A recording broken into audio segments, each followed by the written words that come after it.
Hi friends! Welcome to our channel. Topic వచ్చి AP inter 2024 సంవత్సరం మనకు సప్లిమెంటరీ యొక్క రిజల్ట్స్ సంబంధించి లేటెస్ట్ అప్డేట్ అయితే వచ్చిందన్నమాట. టుడే ఆంధ్రజ్యోతి న్యూస్ పేపర్‌లోని. సో, అప్డేట్ ఇంకా తెలుసుకునే వీడియోని లైక్ చేసి ప్లీజ్ లైక్ చేయండి. ఈ వీడియోకి 100 లైక్స్ టార్గెట్ ఇస్తున్నా ఫాస్ట్‌గా కంప్లీట్ చేసేయండి. సో, ఇప్పుడు టుడే మనకు న్యూస్ పేపర్‌లో చూసుకుంటే ఈ అప్డేట్ అయితే రావడం జరిగింది. సో, కొత్తగా వెయిట్ చేసిన వెంటనే సబ్స్క్రైబ్ చేసుకోండి. ఇంటర్ సంబంధించి ఏ టు జెడ్ ప్రతి చిన్న అప్డేట్ కూడా పోస్టింగ్ జరుగుతుంది. సో, ఫాస్ట్‌గాను ప్లీజ్ సబ్స్క్రైబ్ చేసుకోండి. సో, ఇక్కడ మనకు చూస్తే ఇంటర్ మూల్యాంకనంలో స్కానింగ్ స్కామ్ అనేది మనకి ఇవ్వడం జరిగింది. సో, పైనైతే ఈ విధంగా అయితే ఇచ్చారు. కింద మనకి ఇవన్నీ కూడా ఒక మ్యాటర్ అయితే ఇచ్చారనమాట. సో, ఈ విధంగా ఎందుకు చేస్తున్నారనేది. సో, కిందన ఇక్కడ చూస్తే మనకు ఫలితాల్లో ఇప్పట్లో లేనట్టే అనేది మనకి ఇక్కడ ఇవ్వడం జరిగింది. సో, ఈ నెల మనకు 1వ తేదీ నుంచి అయితే ఈ యొక్క కాలేజీలు అయితే తెరుచుకొనున్నాయి. మరోవైపు మనకు డిగ్రీ అడ్మిషన్‌లు కూడా స్టార్ట్ అవుతున్నాయి.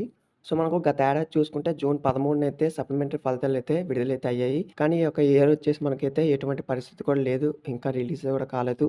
సో, మనకు ఒక్కొక్క జేఎల్ కూడా రోజుకైతే 10 పేపర్‌లయితే దిద్దలేకపోతున్నారు. సో, మనకు గత ప్రభుత్వం స్థితి అయితే నెలకొంది. ఈ విధంగా చెప్తున్నారు. సో, ఇక్కడ చూస్తే మీకు విద్యార్థుల చదువుపై పణంగా పెట్టి ఆన్‌లైన్ విధానాన్ని అయితే ఎంపిక చేస్తున్నట్టు ఆరోపణలైతే వస్తున్నాయి. సో, మీరు చూసాక మనకైతే మెయిన్‌గా ఇచ్చింది. ఫలితాలైతే ఇప్పట్లో అయితే రావు. మీకు ఆల్రెడీ చెప్పాను. మాకు పేపర్ వాల్యుయేషన్ కూడా ఇంకా కంప్లీట్ అయితే కాలేదట. సో, దీనికి సంబంధించి మనకు ఎటువంటి చిన్న అప్డేట్స్ మీకైతే ఇంటిమేట్ చేస్తాను. సో, మాక్సిమం మనకి రిజల్ట్స్ చూసుకుంటే జూన్ ఎండింగ్‌లో గాని, జూలై ఫస్ట్ వీక్‌లో గాని మాక్సిమం ఫిక్స్ అనమాట. సో, దీనికి సంబంధించి మనకు లేటెస్ట్ అప్డేట్స్ మీకైతే ఇన్ఫార్మ్ చేస్తాను. కొత్తగా వీడియో వెంటనే సబ్స్క్రైబ్ చేసుకోండి. సో, వీడియోని లైక్ చేసి ప్లీజ్ లైక్ చేయండి. Thanks for watching this video. Have a nice day.